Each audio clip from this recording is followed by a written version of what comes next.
આજના ભૌતિક જગતમાં સારા સંસ્કાર મળે તે માટે જૈનોની પાઠશાળાના નાના ભૂલકાઓ માટે 5 અલકાપુરી જૈન સંઘની પાઠશાળા દ્વારા પ્રવીણાબેન મહેતા આરાધના ભવન ઉપાશ્રયમાં વડોદરા શહેરની તમામ જૈન પાઠશાળાના બાળકો માટે ફન અને ગેમ કાર્નિવલનું ભવ્ય આયોજન કરવામાં આવ્યું હતું એમ પાઠશાળાના અલનાબેન તથા ખુશ્બુ વોરાએ જણાવ્યું હતું. દરમિયાનમાં સંઘના ટ્રસ્ટી દિનેશ મહેતા તથા પ્રમુખ સીએ હિંમતભાઈ શાહ દ્વારા કાર્યક્રમનું ઉદ્ઘાટન કરવામાં આવ્યું હતું. વધુમાં પાઠશાળાના ભામિની શાહે જણાવ્યું હતું કે બાળકોને સારા સંસ્કાર મળે તે માટે જુદી જુદી ધાર્મિક રમતો રાખવામાં આવી હતી, જેને બાળકોમાં ભારે આકર્ષણ જમાવ્યું હતું. વિજેતાઓને સારા ઇનામો પણ આપવામાં આવ્યા હતા. આ ઉપરાંત જૈન ફૂડ ફેસ્ટિવલે પણ ભારે આકર્ષણ જમાવ્યું હતું. જૈન પદ્ધતિ દ્વારા બનેલી વસ્તુઓ નાના ભૂલકાઓથી માંડી 80 વર્ષના વૃદ્ધાઓએ પણ બાળકોને પ્રોત્સાહિત કર્યા હતા.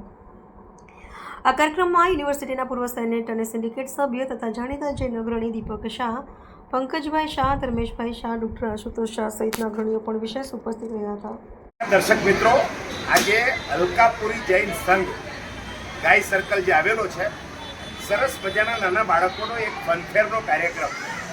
પાઠશાળામાં જે બાળકો જૈન ધર્મનું ભણવા આવે છે, અહીંયા અલકાપુરી જૈન સંઘે આ સરસ મજાનો કાર્યક્રમ આયોજિત કર્યો છે. અલકાપુરી સંઘના ટ્રસ્ટી દિનેશભાઈ મહેતા, અમારા ધર્મેશભાઈ, પંકજભાઈ વગેરે છે. દિનેશભાઈ, આખો કાર્યક્રમ શું છે, કેટલા લોકોએ ભાગ લીધો અને આ ભાગ લેવાવાળા બધા જે છોકરાઓ છે ક્યાંથી આવ્યા છે?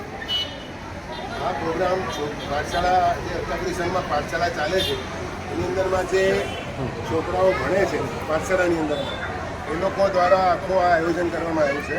અને દરેક છોકરાઓએ પોતપોતાની રીતે સ્ટોલો બનાવ્યા છે ખાવા પીવાના અને રમવાના. કોઈ નીચે બેઝમેન્ટ છે ત્યાં આગળ એ લોકોના ખાવા પીવાના સ્ટોલો છે. 10 ખાવામાં શું સ્ટોલમાં શું છે? પાણીપુરી છે, મૂડી ભેલ છે, ટેંગ છે, મફિન્સ છે, પોપકોર્ન છે, નાચોસ છે, પાણીપુરી અને દહીંપુરી છે. બધી જૈન પ્રિપેરેશન, બધું જૈન, બધું ઘરમાં બનાવેલું અને એકદમ સાત્વિક વસ્તુઓ રાખી છે. કોઈ પણ અભક્ષ વસ્તુ રાખી નથી. અને ઉપરમાં બધી અલગ અલગ ગેમ્સ છે. એવી અલગ અલગ 10-15 ગેમ્સ છે જે વિવિધ રીતે રમવાની છે. અને વધારે ડિટેલ્સ તમને પંકજભાઈ આપશે. હા પંકજભાઈ.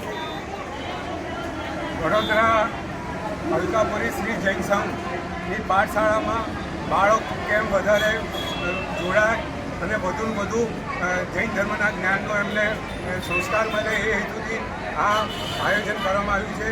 આ ફનફેરની અંદર સમગ્ર આયોજન બાળકોએ કર્યું છે, બાળકો દ્વારા કરવામાં આવ્યું છે. એ ઉપરાંત અહીંયા રમતો અને ગેમ જે રાખવામાં આવી છે, રમતોની અંદર બાળકો વધુ ભાગ લે, એ દ્વારા જ્ઞાન દ્વારા ગમત એમને મળે એવું આખી વિચારસરણીથી આ કાર્યક્રમ રાખવામાં આવ્યો છે. કેટલા બાળકોએ ભાગ લીધો અને કેટલી સંઘમાંથી આવ્યો છે? કેટલા બાળકોએ ભાગ લીધો?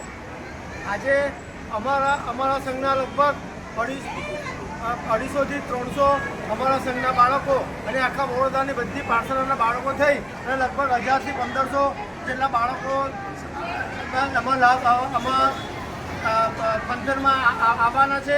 એવી ગણતરીથી આખો કાર્યક્રમનું આયોજન કરેલું છે. આ કાર્યક્રમના આયોજનનો મુખ્ય હેતુ આજકાલના બાળકો વેસ્ટર્ન કલ્ચરને અનુસરીને થિયેટરમાં અને મોલમાં જલ્દી આકર્ષાય છે અને એ બાજુ જલ્દી જાય છે, પરંતુ ધાર્મિક સ્થાનોમાં આવતા નથી. તો ધાર્મિક સ્થાનોમાં જૈન ધાર્મિક સ્થાનો છે, ઉપાશ્રય છે, આંબેડ ખાતું છે, પાઠશાળા છે વગેરેમાં આવે, એમાં એમને એમનું પોતાનું પણ લાગે અને એ દ્વારા તેઓ ધર્મના માર્ગે વધે, એનો મુખ્ય હેતુ છે. એટલે અકોટા જૈન સંઘે આ હેતુથી બાળકોને પ્રેરણા આપવા માટે આ કાર્યક્રમનું આયોજન કરેલું છે. બોલો જીને સાસ અને